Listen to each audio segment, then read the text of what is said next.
Russian researchers in the late 1940s kept 5 people awake for 15 days using an experimental gas-based stimulant.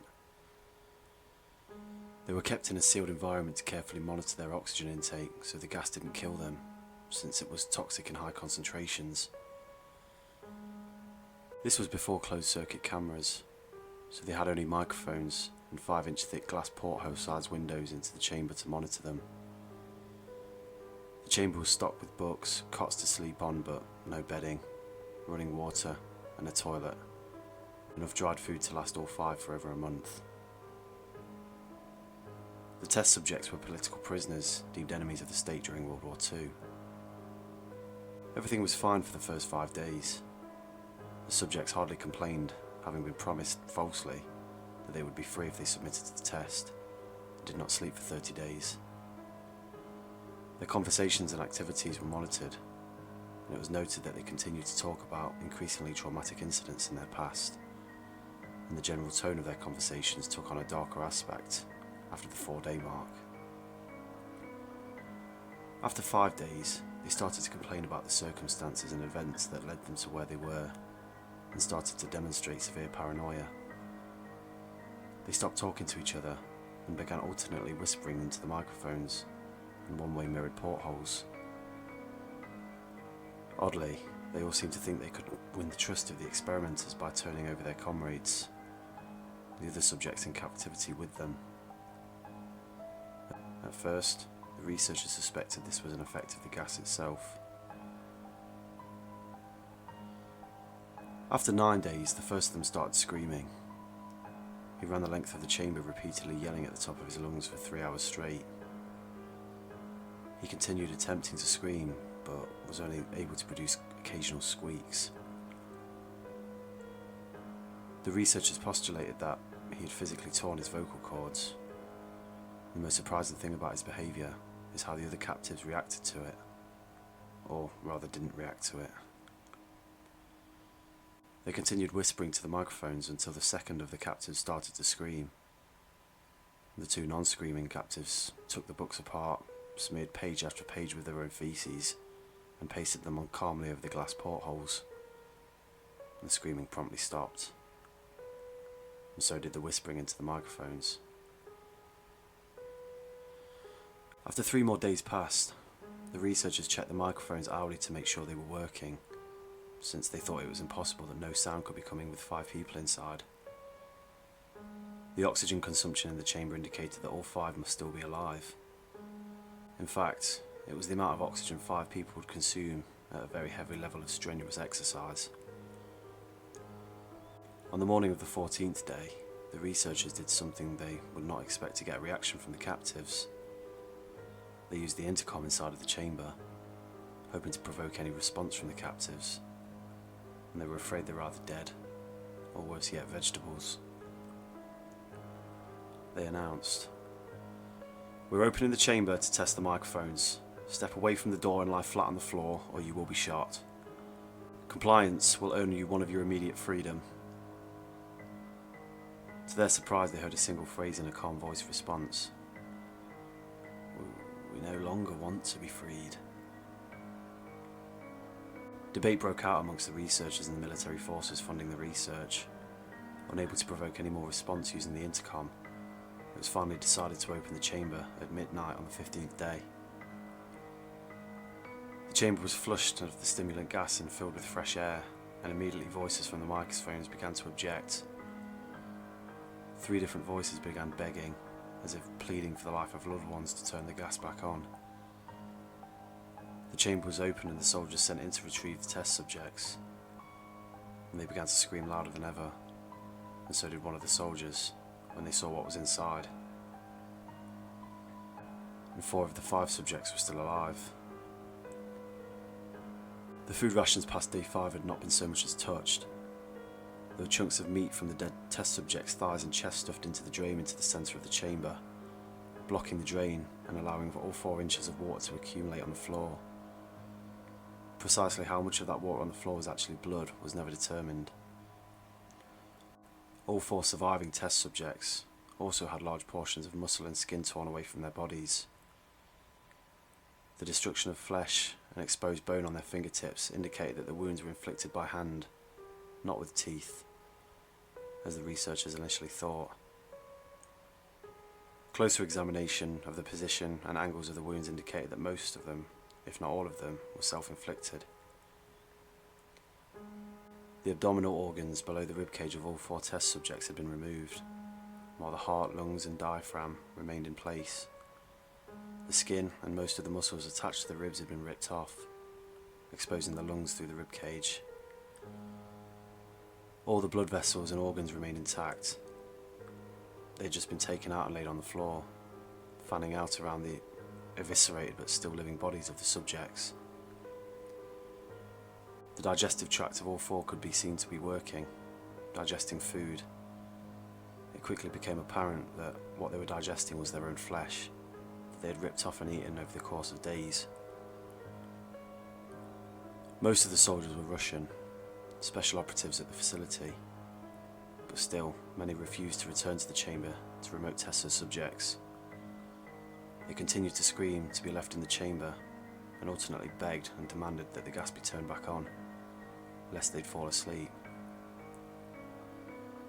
To everyone's surprise, the test subjects put on a fierce fight in the process of being removed from the chamber. One of the Russian soldiers died from having his throat ripped out, and another was gravely injured by having his testicles ripped off and an artery in his leg severed by one of the subject's teeth. Another 5 of the soldiers lost their lives if you counted the one that committed suicide in the weeks that followed the incident. In the struggle, one of the 4 living test subjects had his spleen ruptured, and he bled out almost immediately. The medical researchers attempted to sedate him, but this was proved impossible. He was injected with more than 10 times the human dose of morphine, derivative, and still fought like a cornered animal, breaking the ribs and arm of one doctor. When hearts were seen to beat for a full 2 minutes after he bled out, to the point there was more air in his vascular system than even blood. Even after it stopped, he continued to scream and flail for another 3 minutes, struggling to attack anyone in reach, and just repeating the word, "More!" over and over, weaker and weaker, until he finally fell silent. The surviving 3 test subjects were heavily restrained and moved to a medical facility. The 2 with intact vocal cords continuously begging for the gas to be kept awake. The most injured of the 3 was taken to the only surgical operating room in the facility, and in the process of preparing the test subject to have his organs placed back in his body, it was found that he was effectively immune to the sedative that they'd given him to prepare for the surgery. He fought furiously against the restraints when the anaesthetic gas was brought out to put him under. He managed to tear most of his way through a 4-inch wide leather strap on his wrist, even though the weight of a 200-pound soldier holding that wrist as well. It took only a little more anaesthetic than usual to put him under, and the instant his eyelids fluttered and closed, his heart stopped. In the autopsy of the test subject that died on the operating table, it was found that his blood had more than triple the normal levels of oxygen. His muscles that were still attached to his skeleton were badly torn, and he had 9 broken bones in his struggle to not to be subdued. Most of them were from the force his own muscles had exerted on them. The second survivor had been the first of the group of 5 to start screaming. His vocal cords destroyed, and he was unable to beg or object to the surgery. He only reacted by shaking his head violently in disapproval when the anaesthetic gas was brought near him. He shook his head yes when someone suggested reluctantly that they try the surgery without anaesthetic, and did not react for the entire 6-hour procedure of replacing his abdominal organs and attempting to cover them with what remained of his skin. The surgeon presiding stated repeatedly that it should be medically possible for the patient to still be alive. One terrified nurse assisting the surgery stated that she'd seen the patient's mouth curl into a smile several times whenever his eyes met hers. When the surgery ended, the subject looked at the surgeon and began to wheeze loudly, attempting to talk while struggling.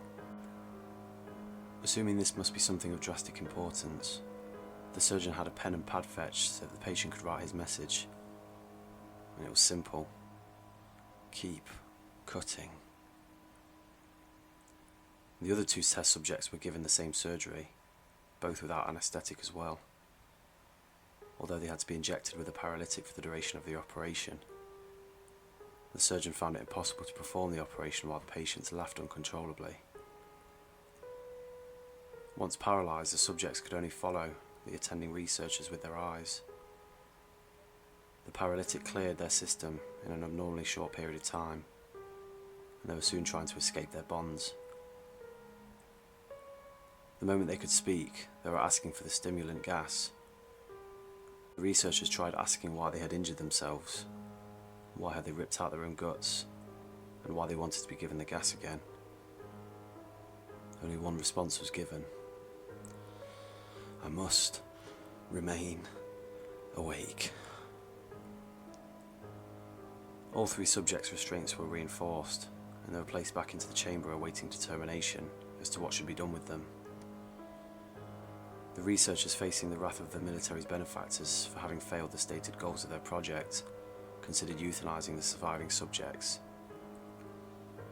The commanding officer, an ex-KGB, instead saw potential and wanted to see what would happen if they were put back on the gas. The researchers strongly objected, but they were overruled.